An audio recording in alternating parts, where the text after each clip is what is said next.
So, what's up sa inyo mga ka-farmers? So, today's video mga ka-farmers, pag-uusapan natin kung bakit po mahal po ang presyo ng live weight ng mga baboy.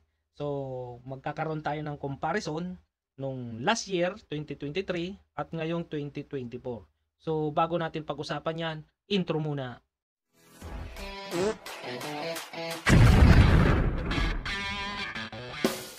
Kunting tsaga-tsaga lang.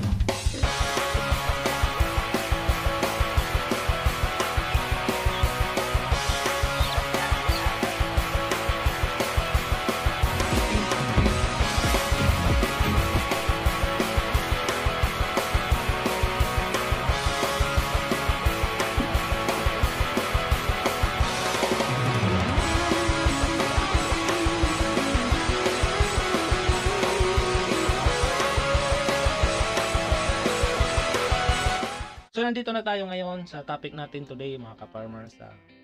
Lahat ng mga supporters ko dyan, baka naman subscribe naman sa ating video. So nag-research po ako ng ating topic natin today. So nakahanap po ako ng presyo nung last year. So dito tayo magbabase. So last year po to na presyo ng live weight. Yan lang, natin. Yan. Pork producer weekly price as of June 30, 2023. So ito po yung presyo last year. Sa Tarlac, 175, Bulacan, yan. 175 to 180. Yan po yung presyoan dati. Yan.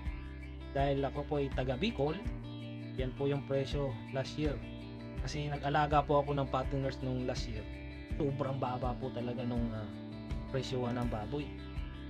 So yan, alamin natin na mga ka-farmers kung bakit ganun ang nangyari. Ano ba yung dahilan kung bakit bumaba yung presyo.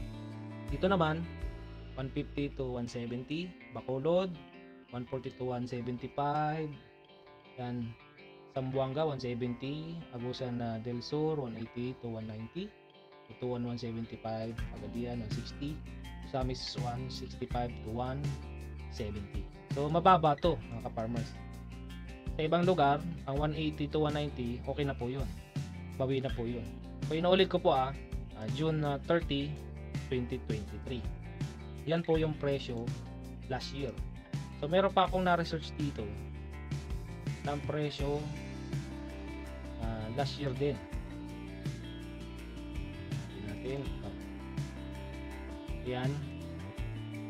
Toplistpilipinas.blogspot.com. So ito yung presyo ng fatteners. Yan. So ito yung last year 2023. Sobrang baba po. January 150, 150, February, March 160, 175, yan. So, yan. Yan po yung presyohan noon 2023. Yan, sobrang baba po. 150, 140, tapos binabarat pa yan ng mga buyers natin. Talagang bababa po yung presyo. 155. Yan. So kukuha naman tayo ng price ngayong taon. So titignan natin kung bakit mahal talaga ang presyo ngayon. Yan. Ito na po yung presyo ngayong taon. Pork producer weekly price as of June 21, 2024. Kung makikita nyo is lahat po nasa 200. Tarlac 220, Bulacan 220, yan. Pampanga, Nueva Ecija, Pangasinan, Laguna, Parehas, Quezon 120 rin. Cavite 225 to 227. Batangas mataas din. Yan, mataas yung presyoan. Marinduque is medyo mababa, 160. Dahil po taga Bicol ako, ito po yung binabasihan ko po. Naga, yan, Bicol is 190 to 200. So ganun talaga ang presyoan ngayon dito sa amin. As of June po yan. Yan yung presyoan ngayon mga ka-farmers. Mataas siya. So bakit ko ito kino-compare?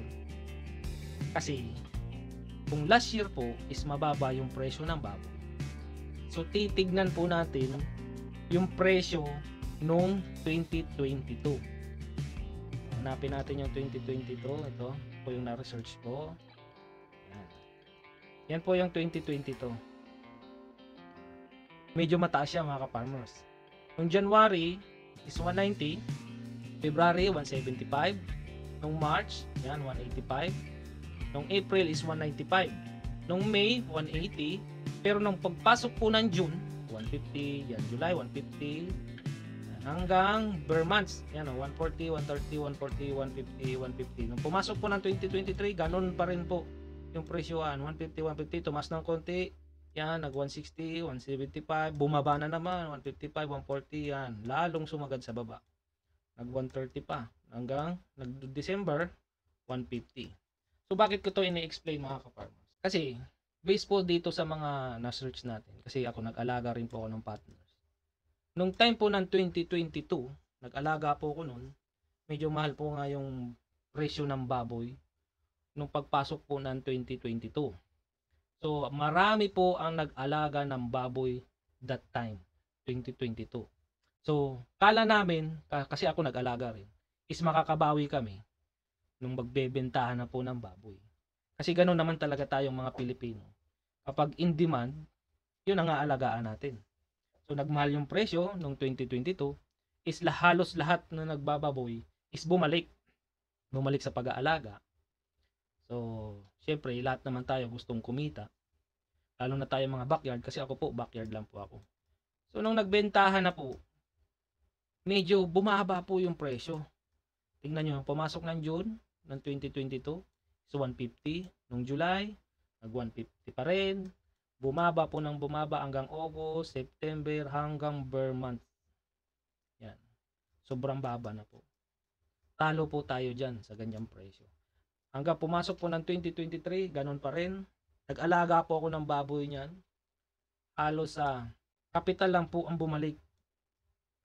Pero yung pagod sa pag-aalaga natin ng baboy, hindi po nakabalik mga ka-farmers. So, nung pumasok na po ang 2024, marami po sa atin mga nagbababoy, lalo na yung mga backyard, is tumigil sa pagbababoy. Yan po ang isang dahilan kung bakit po mahal yung baboy ngayong taon 2024.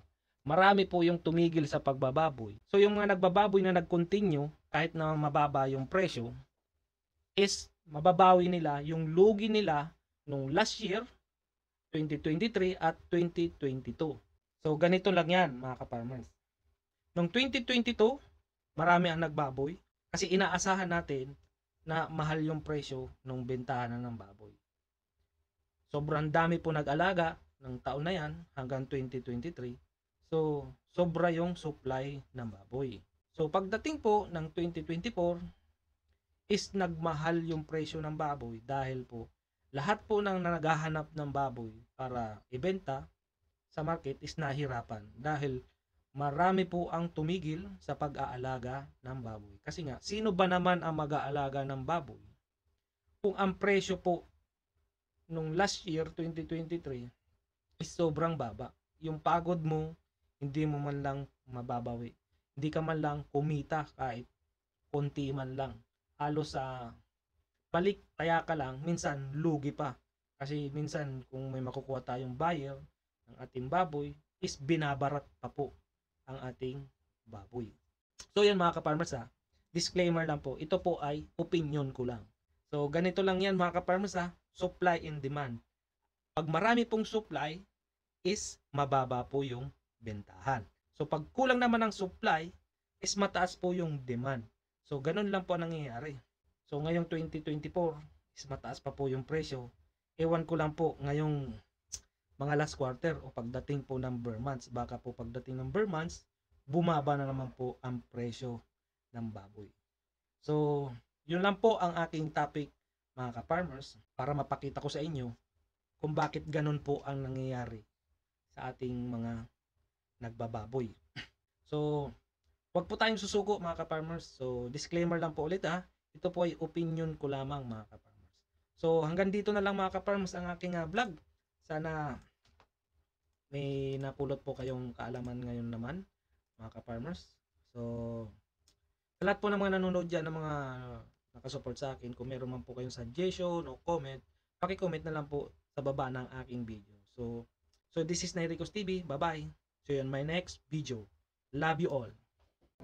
Hi, Nairicos TV. Ako nga pala sumigit lang. Like, comment, share, and subscribe kay Nairicos TV. Yay! Nairicos TV. Shoutout sa'yo. Like, comment, and subscribe. Power!